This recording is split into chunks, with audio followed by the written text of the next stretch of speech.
Alas 8:20 na Action Radio Philippine Standard Time. Idugangan ko lang ni karon ha, ang mga updates ni inyo lang kunon karon dugay-dugay, no? Bantayan. Ano na siya action ends? 7:30?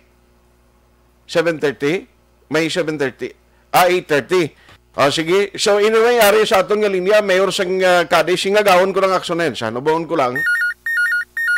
Online sa hotline. Online. Para i-check ta karon nga gaga diri sa aton sini nga pagpangalagad. Ang ginmuno ko blakaina sa headline ta, nga duwa na ka mga LGU di ang nagmando nga kinahanglan ang ilang mga empleyado sa LGU magpabakuna gid. Sa Bago City karon very interesting man to sa Bago si Mayor Nicolas Yolo. Kaya iya to siya kung hindi ka mo magpabakuna, every 15 days submit ka mo RT-PCR test result nga negative. Ang bot sa Cadiz, amo man i-check ta. Joining us over the phone is Mayor Salvador Escalante. Mayor, kumusta ka? Good morning. Good morning, Asrat. Morning, kag mga agaman sa aton tagapalakati sa suwan adlaw. Salamat gid. Mayor, saan o masugod ini? Ang ginpapanaog mo nga mando sa tanan nga mga employee. And when you say employee, regular employees lang ni sino ang dapat diri nga magpabakuna? Yes, regular and casuals, no? And job orders, no, ng mga empleyado. Okay.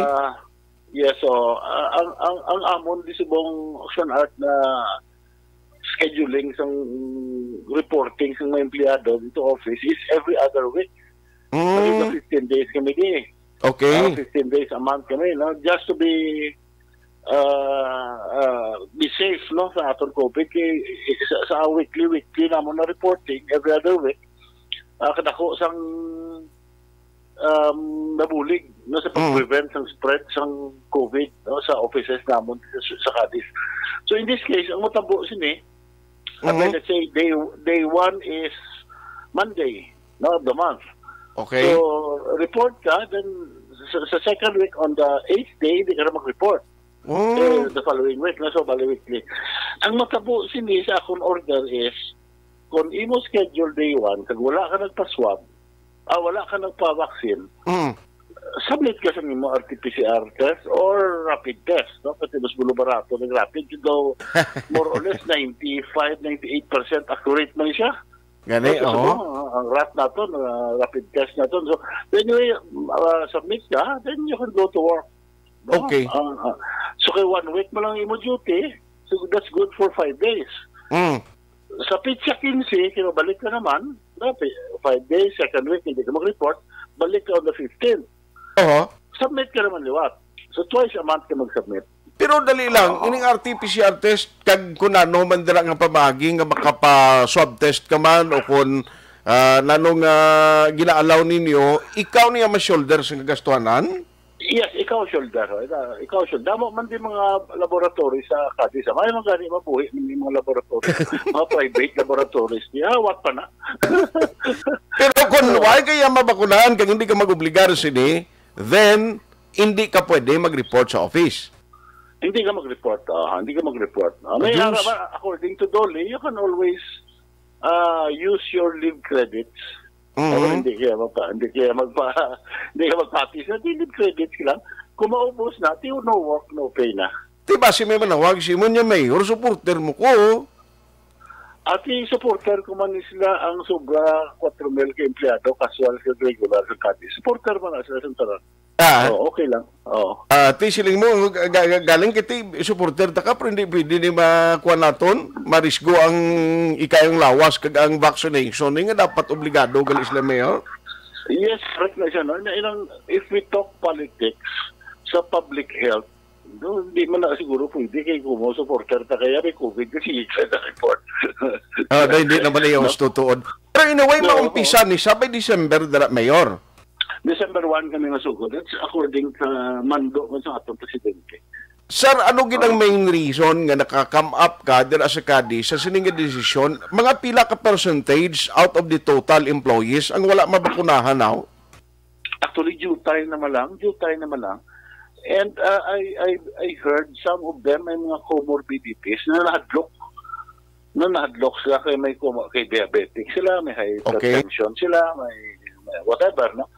Kasi siling ko, tipo sa ako, no, diabetic man ko, may hypertension man ko. Di ba? So, safe na siya. But sometimes, may ara gidla na, may ara pagid kahadlok, no? Na makibot ka lang ganin, wala pa siya gali na baksinan. Okay. Like some in the weekend, I mean, last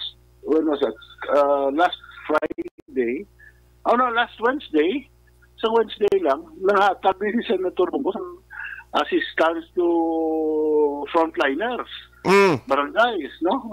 May amount, may kwartang panghatag, halimbawa ng national government.